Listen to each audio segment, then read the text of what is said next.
बिहार में तब घनघोर जंगल राज था। बीच पटना में बच्चे अगवा कर लिए जाते थे। किसी के भी घर कभी भी रंगदारी की घंटी बज जाती थी। जमीन, मकान, गाड़ी कब्जा लिए जाते थे।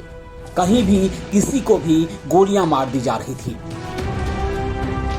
हत्या, वसूली, फिरौती जब आम बात हो चुकी थी बिहार में, तब पटना से करीब 100 किलोमीटर दूर मोकामा में हुई फायरिंग से कोहराम मच गया था, क्योंकि गोली लगी थी उस डॉन को जिसके आतंक से टाल का इलाका कांप रहा था, जो खुद AK-47 के साये में रहता था, जो अपने आप में एक सरकार था, छोटे सरकार।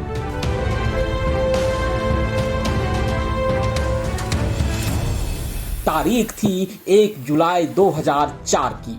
सुबह का वक्त था। अपने गांव में दलान में बैठकर अनंत सिंह चाय पी रहे थे। तभी अचानक AK-47 की नली खुली और अनंत सिंह का जिस्म खून से लथपथ हो गया। ये गोली चलाई थी अनंत सिंह के जानी दुश्मन और चचेरे भाई विवेका पहलवान के छोटे भाई ने। अनंत सिंह की जब अस्पताल से छुट्टी हुई तो पुलिस ने उन्हें गिरफ्तार कर लिया। कुछ दिन बाद जेल से लौटे, लेकिन 2 अक्टूबर 2004 को STF ने अनंत सिंह के घर पर धावा बोल दिया। दोनों तरफ से घंटों गोलियां चली। एक जवान और अनंत सिंह के 8 लोग मारे गए। पुलिस को चकमा देकर अनंत सिंह फरार हो गए। STF जवान के जिस्म पर गोली अनंत सिंह की बाहुबल की मुहर थी। रंगदारी में PhD डिग्रीधारी अनंत सिंह कभी स्कूल नहीं गए। टाल के इलाके में घूमते घूमते बचपन में ही साधु बनने के लिए अयोध्या, हरिद्वार में घूमने निकल गए। कहते हैं कि साधुओं के जिस दल में अनंत सिंह थे, वहां भी झगड़ा हो गया। वैराग्य से मन उचटने लगा, तभी किसी ने अनंत सिंह के बड़े भाई बिरंची सिंह की गांव में हत्या कर दी। अनंत सिंह गांव लौटे। प्रतिशोध के लिए तड़प रहे अनंत सिंह ने कुछ ही दिन बाद नदी पार कर भाई के हत्यारों को मार दिया। अनंत सिंह गिरफ्तार हो गए। जब पहली बार काल कोठरी देखी थी अनंत सिंह ने, तब वो नाबालिग थे। बाहर निकले तो बड़े भाई दिलीप सिंह के सानिध्य में अपराध का पाठ पढ़ने लगे। रंगदारी और वसूली में जुट गए। दिलीप सिंह से दीक्षित अनंत सिंह अपने बाहुबली भाई के लिए कवच बनकर खड़े रहते थे। कहते हैं कि एक बार किसी ने दिलीप सिंह पर स्टेन गन तान दी। अनंत सिंह ने भाई को बचाने के लिए स्टेन गन के मुंह पर अपनी हथेली रख दी थी। सारी गोलियां अनंत सिंह के हाथ में धंस गई थी।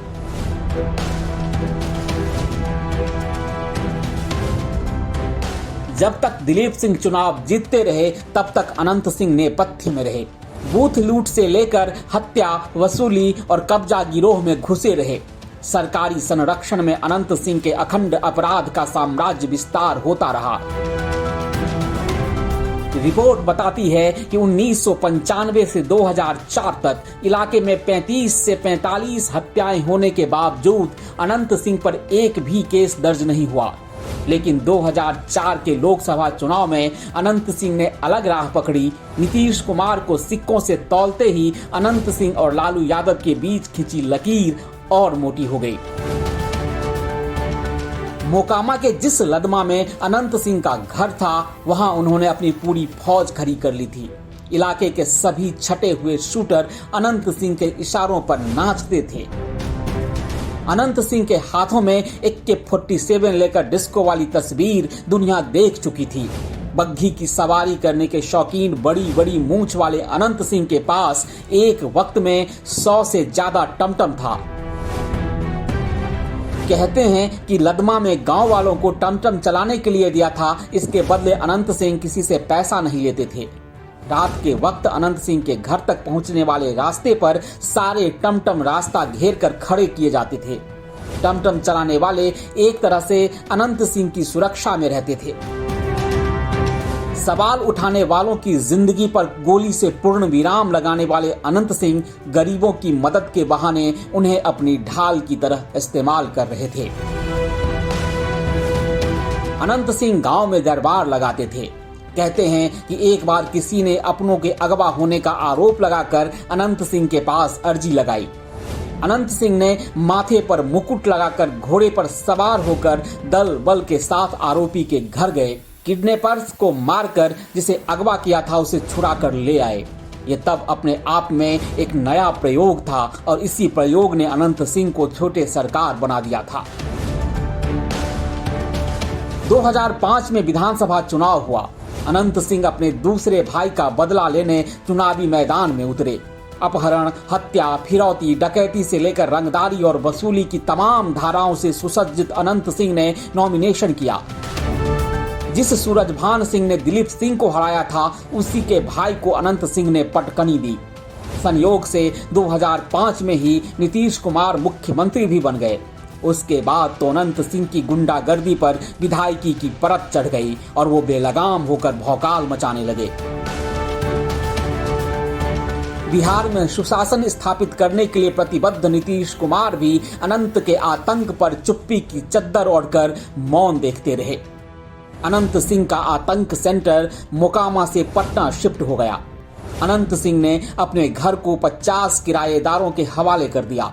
इस बीच दिलीप सिंह की मौत हो गई। इसके बाद तो अनंत सिंह के अपराध की तीव्रता भी अति पर पहुंच गई।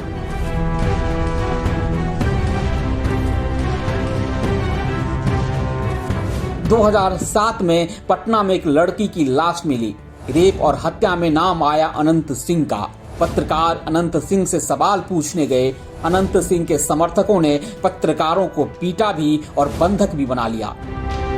अनंत सिंह की गिरफ्तारी हुई, लेकिन अक्खड़ अनंत सिंह पर इसका कोई फर्क नहीं पड़ा। उनकी रंगदारी, वसूली और कब्जा कारोबार पर कोई असर नहीं पड़ा। 2007 में ही विवेका पहलवान के उस भाई की हत्या कर दी गई जिसने अनंत सिंह पर 3 साल पहले गोली चलाई थी। इस बीच 2008 में अनंत सिंह के आखिरी बचे भाई फाजो सिंह की मोकामा में हत्या हो गई। हालांकि कुछ ही महीने बाद अनंत सिंह ने हत्यारे को मरवाकर खूनी बदला पूरा कर लिया। जब बिहार में अपराधियों का सफाया किया जा रहा था तब भी पटना में अनंत नाम की पताका लहरा रही थी। वो खुल्लम खुल्ला व्यवस्था को चैलेंज कर रहे थे। 2014 में बिल्डर से 10 करोड़ की रंगदारी मांगने का आरोप लगा था, लेकिन नीतीश कुमार की घनघोर चुप्पी अनंत सिंह के अपराध लोक को स्वीकार्यता दे रही थी। अनंत सिंह अपने आप में ऐसी सरकार थे जिसकी इशारों पर पटना से लेकर मोकामा तक इंच इंच कांपता था। पुलिस के रोजनामचे में दर्ज अनंत सिंह के नाम के गुनाह गिनती के हैं, लेकिन अपने क्राइम कैरियर में अपराध के सनकी सरदार ने हर विरोध को बंदूक की नोक पर रखा। अनंत के अपराध की सत्य के करीब अनंत दंत कथाएं हैं। जमीन हो, गाड़ी हो, घोड़ा हो, दुकान हो या मकान, जो पसंद हो जाता था वो अनंत सिंह का हो जाता था। एक बार अनंत सिंह को किसी कारोबारी की मर्सिडीज पसंद आ गई। उन्होंने मर्सिडीज उठवा ली और जब तक चाहा उसका इस्तेमाल किया। हालांकि अनंत सिंह को बग्घी की सवारी पसंद है। पटना की सड़कों पर अनंत सिंह अक्सर विधायक रहते बग्घी हाँकते निकल जाते थे। अनंत सिंह के घर पर गाय, भैंस से लेकर घोड़ा, हाथी और अजगर तक है। आदमी में गद्दार भी निकलता है, जानवर में गद्दार नहीं निकलता है। आदमी में गद्दार भी निकलता है, जानवर में गद्दार नहीं निकलता है। जिस नीतीश कुमार की कृपा से छोटे सरकार अपना समानांतर सत्ता चलाते रहे, उन्हीं की नजर 2015 में टेढ़ी हो गई। अपहरण और हत्या की साजिश के आरोप में गिरफ्तारी हुई। उसके बाद जो अनंत की फाइलें खुलनी शुरू हुई, उसका पन्ना पन्ना अनंत सिंह के लिए आफत बन गई। अनंत सिंह के घर पर छापेमारी भी हुई। उनके घर से AK-47, AK-56 से लेकर ग्रेनेड तक मिले। जेल में बंद होकर भी अनंत सिंह 2020 में चुनाव जीते। हर बार की तरह रट्टा मारकर चौथी बार विधायकी की शपथ ली और फिर जेल लौट गए। लेकिन बाहर अनंत के आतंक की नींव पर खड़ी उनकी कंपनी बेधड़क चल रही है। तो ये थी अनंत सिंह की कहानी। आप किसी और के बारे में विस्तार से जानना सुनना चाहते हैं तो कमेंट बॉक्स में जरूर लिखें।